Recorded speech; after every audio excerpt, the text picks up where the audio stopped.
Guerbet, Watson, mais qu'est-ce que ces deux-là font ensemble? Vidi, le groupement dont tout le monde parle, mais qu'est-ce que c'est exactement? Medexprime ou comment nourrir l'intelligence artificielle? Et bien sûr, la minute de Thibaut Jacques, c'est le sommaire du JT. La Médicale vous présente le journal du RSNA. Guerbet, Watson, c'est deux noms qu'on ne s'attend pas forcément à voir associés, et pourtant... Oui, pourtant, donc, Guerbet est acteur historique de la radiologie, mais plutôt sur les produits de contraste, sur les injecteurs ou sur les produits pour la radiologie interventionnelle. Mais si on regarde ce qui arrive en ce moment pour nos clients, et on le voit ici au RSNA, c'est l'intelligence artificielle va complètement transformer les pratiques. Et donc nous, en tant qu'acteurs historiques innovants dans le domaine, on se devait de participer à ce mouvement. On a cherché un partenaire, parce qu'on ne pouvait pas le faire tout seul, et IBM Watson en fait est apparu comme un partenaire très très naturel pour travailler ensemble sur des programmes d'intelligence artificielle. Donc, qui vont déboucher sur quoi dans un premier temps? Donc dans un premier temps, on travaille sur un projet de solutions qui vont aider au diagnostic et au suivi du cancer du foie. Cancer primaire, les cancers secondaires. Le cancer du foie, c'est un cancer qui est fréquent, qui est complexe, qui est très mortel. Et donc c'est important de le détecter tôt et c'est complexe. Donc on pense que l'intelligence artificielle a un énorme potentiel en fait pour simplifier cet aspect détection, diagnostic et suivi, et que ça peut avoir un impact majeur justement sur les pratiques médicales. Autre collaboration aux US pour l'instant, c'est Patient Synopsys. Absolument. Donc Patient Synopsys, c'est un produit qui a été développé par IBM, et on vient d'annoncer à ce congrès que Guerbet allait faire de la commercialisation sur cet outil, donc conjointement avec IBM. C'est quelque chose qui consiste en quoi alors? Alors, ce que ça permet de faire, c'est de donner le contexte clinique au radiologue au moment où il fait l'interprétation. Donc ça va chercher les informations structurées et surtout pas structurées, donc celles qui ne sont pas dans des champs, dans les dossiers patients. Ça les présente avec un dashboard très clair aux radiologues sur le PACS au moment où ils font leur revue. Donc ça devrait permettre d'améliorer le diagnostic, justement parce que le contexte clinique est tellement important quand on fait ce genre de choses. Dominique, vous êtes membre du groupement Vidi. Qu'est-ce que c'est que ce groupement?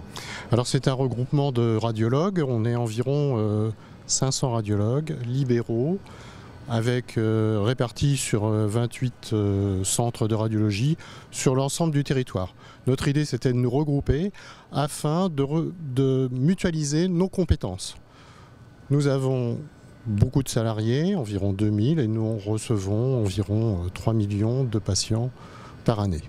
Quelle est la raison de la présence de Vidi au RSNA? C'est de faire de la veille? Alors nous, ce qu'on souhaite, c'est faire de la veille technologique, voir quels sont les nouveaux matériaux, les nouvelles tendances, se recycler, puisqu'il y a pas mal de conférences tout au long de ce salon. C'est quand même la vitrine mondiale de la radiologie. Donc il est important qu'un groupement tel que Vidi soit présent à ce salon pour voir un petit peu dans quelle voie va se diriger la radiologie dans le futur. Donc en fait, on décrit, ceux qui ne connaissent pas Vidi le décrivent simplement comme un groupement d'achat. C'est bien plus qu'un groupement d'achat, c'est aussi un groupe de réflexion, c'est ça? Au sein de nos personnels, évidemment, il y a des médecins, mais il y a aussi des ingénieurs d'application. Et nous, ce que l'on souhaite, c'est réaliser un pool d'excellence et devenir une sorte de producteur en imagerie médicale. Et aussi avoir un rôle de conseiller vis-à-vis des tutelles, vis-à-vis éventuellement des groupes d'assurance, des mutuelles et de toute structure administrative. Je suis avec le docteur Patrick Souterrain. Vous êtes radiologue dans la banlieue de Montpellier, vous êtes membre de Vidi, oui, aussi. Et alors vous, votre dada, c'est la radiologie interventionnelle. Exactement, moi je suis une génération qui n'en a pas trop fait, mais j'ai des jeunes associés qui sont très investis là-dedans, qui dans la radiologie interventionnelle, on a monté des structures de radiologie interventionnelle, et je pense que c'est une plus-value pour la qualité de notre travail, pour le travail de radiologue, très importante actuellement. Et ce que vous voyez au RSNA, est-ce que ça confirme ce que vous pensez, c'est-à-dire que le radiologue, comme vous l'avez dit, va redevenir un radiothérapeute? Oui, c'est ce que je vous ai dit tout à l'heure. Effectivement, j'ai l'impression qu'on est en train de boucler un petit peu une boucle. Dans les années 70, le radiologue était aussi radiothérapeute. Il y a eu une séparation des deux spécialités, et le radiologue va en plus de son travail de diagnostic, qui restera l'essentiel, même si l'intelligence artificielle va l'aider, je crois qu'il ne faut pas en avoir peur, surtout pas, va nous libérer du temps. Le radiologue va faire de l'interventionnel parce que c'est lui qui maîtrise toutes les techniques d'imagerie. Donc c'est un cycle en fait qui se boucle, c'est ça? Ouais, peut-être un cycle de 40 à 50 ans, c'est assez curieux, mais c'est la réflexion que je me suis fait, effectivement. Et donc l'intelligence artificielle, vous dites, il ne faut pas en avoir peur, ça va nous libérer beaucoup de temps. Ah oui, j'en suis certain, ça va nous libérer beaucoup de temps. Je crois qu'il faut travailler avec elle, je crois que l'intelligence artificielle aura besoin de nous, les robots auront besoin de nous, mais il ne faut pas en avoir peur, absolument pas.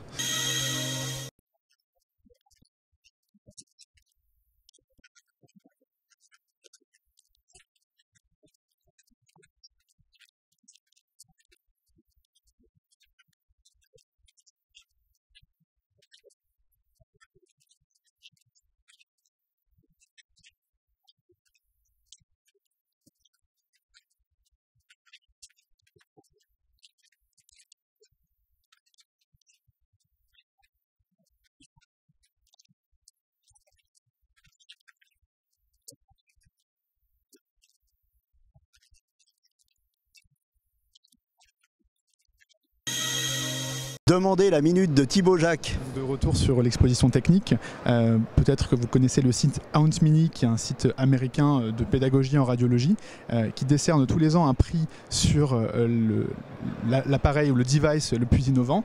Et cette année, le prix a été attribué à une société qui fait de l'échographie, qui commercialise une sonde multi-usage qui s'appelle IQ Butterfly. Et l'avantage de cette sonde, c'est qu'elle permet d'avoir un truc très portatif, puisque ça se branche sur un iPhone.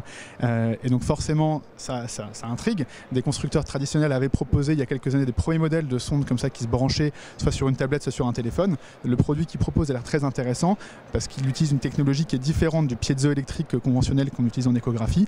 Maintenant, c'est vrai que le range de mégahertz qu'ils proposent est de 1 à 10 MHz. Donc j'ai pu tester sur l'abdomen, c'était très intéressant. Sur le musculo-squelettique, on est encore un petit peu limité parce qu'on ne monte pas dans des fréquences suffisamment élevées pour avoir une résolution parfaitement satisfaisante par rapport à ce qu'on connaît aujourd'hui sur des appareils dédiés.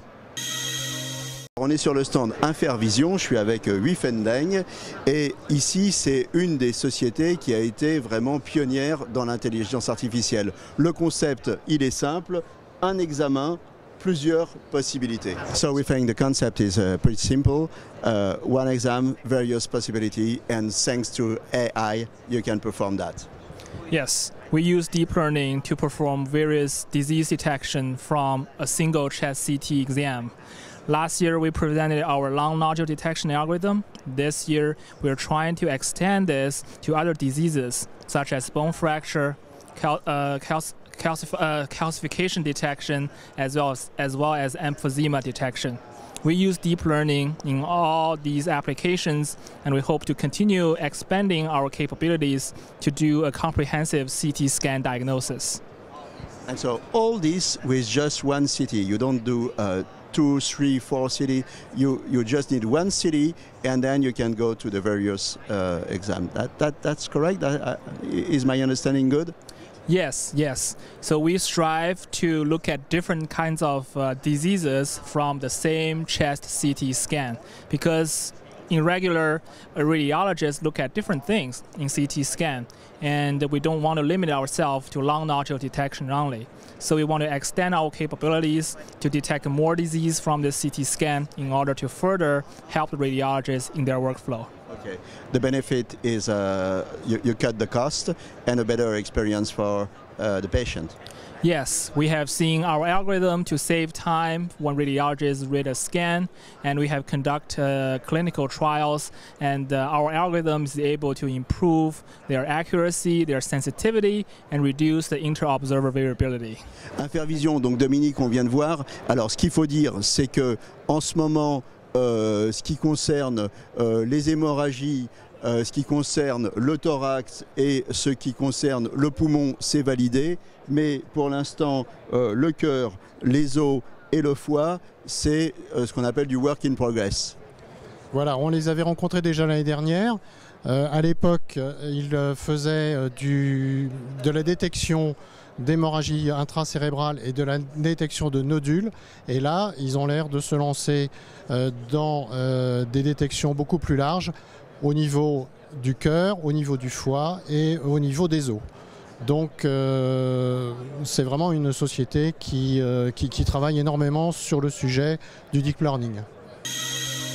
Nicolas Dubos, Medexprime, alors vous avez développé des outils en amont pour alimenter la radiomix, l'intelligence artificielle et aider les projets de recherche. Tout à fait.